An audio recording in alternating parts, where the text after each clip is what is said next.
Belajarlah berperang bersama Tuhan. Semakin banyak masalah yang kita selesaikan, semakin besar musuh yang kita kalahkan, semakin cakap kita menghadapi persoalan. Tuhan itu memberikan kepada kita kemampuan untuk menghadapi tantangan. Firman Tuhan berkata bahwa pencobaan-pencobaan yang kamu alami tidak akan melampaui kekuatanmu. Karena Tuhan itu setia, Dia pasti akan memberikan jalan keluar. Percayalah kalau Tuhan mengizinkan masalah dalam hidup kita, Tuhan itu tidak akan membiarkan kita dicobai, melampaui kekuatan kita. Kita pasti mampu menanggungnya. Dan Tuhan juga setia, Dia pasti sediakan jalan keluar, katakan amin. Mari belajar bagaimana Daud dalam hidupnya, dia selalu datang kepada Tuhan dalam keadaan tertekan, ketika dia menghadapi masalah, ketika dia takut, dia datang kepada Tuhan waktu sakit, dalam berbagai masalah dalam hidupnya. Daud selalu menghampiri Tuhan, makanya Daud jadi orang yang dekat di hati Tuhan. Mazmur 144 ayat yang pertama bilang gini, dari Daud, terpujilah Tuhan gunung batuku, yang mengajar tanganku untuk bertempur, dan jari-jariku untuk berperang. Tuhanlah yang melatih kita untuk bisa bertempur dan berperang. Salah satu keahlian hidup yang harus dimiliki oleh semua orang adalah kemampuan menghadapi tantangan. Tuhan itu menciptakan manusia itu dengan kemampuan beradaptasi yang luar biasa. Kita mampu menyesuaikan diri dengan keadaan. Itu merupakan kekuatan yang Tuhan berikan. Kita diberikan kemampuan untuk menghadapi tantangan apapun, dimanapun. Jangan pikir Anda lemah, karena sesungguhnya Anda punya kekuatan yang Tuhan berikan. Dan keahlian hidup yang setiap orang harus miliki, seperti problem solving, menyelesaikan masalah, itu sebenarnya harus dilatih. Sedari kecil, anak jangan selalu didikte. Kita harus tanya, bagaimana keputusan dia? Bagaimana pendapat dia? Kalau ada masalah seperti ini, menurut kamu harus bagaimana? Jangan melulu ketika anak datang sama kita, Ma ini botol gak bisa buka, gimana? Kita harus ajarin caranya, supaya anak-anak itu terlatih menyelesaikan masalah mereka. Keahlian dalam hidup manusia, itu kekuatan dari Tuhan. Salah satunya, kemampuan menghadapi tantangan. Jangan jadi orang Kristen yang cengeng. Datang kepada Tuhan seperti Daud. Daud berkata bahwa Tuhanlah yang melatih tangannya untuk bertempur dan jari-jarinya untuk berperang. Tuhan bukannya senang bikin manusia itu susah, tapi Tuhan ingin kita cakap menanggung segala sesuatu supaya iman kita bertumbuh dan kita mengalami Tuhan. Kita itu perlu belajar cakap menyelesaikan setiap tantangan hidup. Justru masalah dalam hidup kita, tekanan, berbagai penderitaan, itu justru kesempatan bagi kita untuk mengalami Tuhan. Saya merasa betul waktu saat saya susah, saya tertekan, disitulah pengalaman yang terindah dengan Tuhan. Saya ingat waktu saya masih muda sekali, ketika saya nggak bisa mengandalkan orang tua saya dan juga belum punya suami, saya harus berjuang sendirian. Saya merasa kedekatan saya dengan Tuhan lebih dekat daripada hari ini. Anda tahu bahwa ketika kita ditekan, kita akan jadi semakin dekat dengan Tuhan kalau Tuhan menjadi satu-satunya yang kita andalkan. Oleh karena itu, di dalam kesengsaraan, di dalam penderitaan, dalam menghadapi badai kehidupan, nikmatilah momen ini. Karena di momen-momen seperti inilah kesempatan kita mengalami Tuhan dalam hidup kita. Roma 5 ayat yang ketiga bilang gini, kita malah bermegah juga dalam kesengsaraan kita. Karena kita tahu bahwa kesengsaraan itu menimbulkan ketekunan. Dan ketekunan menimbulkan tahan uji. Dan tahan uji menimbulkan pengharapan. Jangan pernah putus pengharapan. Tuhan adalah sumber kekuatan. Miliki iman. Apapun yang terjadi dalam hidup kita, kalau kita percaya sama Tuhan, percayalah bahwa tidak ada yang terjadi dalam hidup kita tanpa seizin Tuhan. Percayalah bahwa segala sesuatu di dalam kontrolnya Tuhan. Minta Tuhan berdaulat atas hidupmu. Tuhan gak akan izinkan sesuatu terjadi di luar dari kehendaknya. Saya percaya Tuhan itu sanggup mengubah niat jahat orang sekalipun untuk mendatangkan kebaikan bagi hidup kita. Seperti yang dialami oleh Yusuf dalam Kejadian 50 ayat 20. Kakak-kakaknya mereka-rekakan yang jahat kepada dia, tapi Tuhan ternyata mengubahnya jadi kebaikan. Dia menjadi orang yang berkuasa di tanah Mesir, yang kemudian menyelamatkan keluarga dan bangsanya. Saat kita menghadapi penderitaan, tentu tidak bahagia. Saat kita diuji, saat kita dicobai, kita menghadapi kesengsaraan dan penderitaan dan tekanan, gak ada sukacita, yang ada duka cita. Kita sedih, kita stres, kita tertekan, mungkin ada yang darah tinggi, mungkin sampai mual saking stresnya. Tapi terus berpengharapan kepada Tuhan. Ucapkan firman Tuhan. Tuhan, aku percaya bahwa Engkau turut bekerja dalam segala sesuatu untuk mendatangkan kebaikan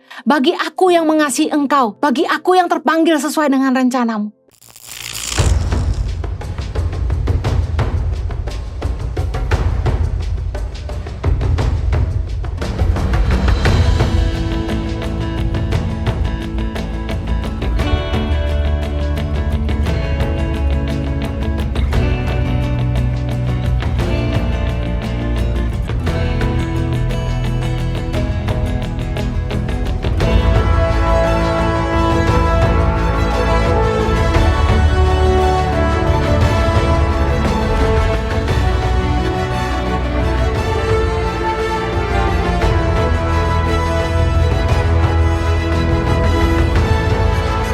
Cerita anak pedalaman dalam meraih mimpi dan mengejar cita-cita bersama Tangan Pengharapan.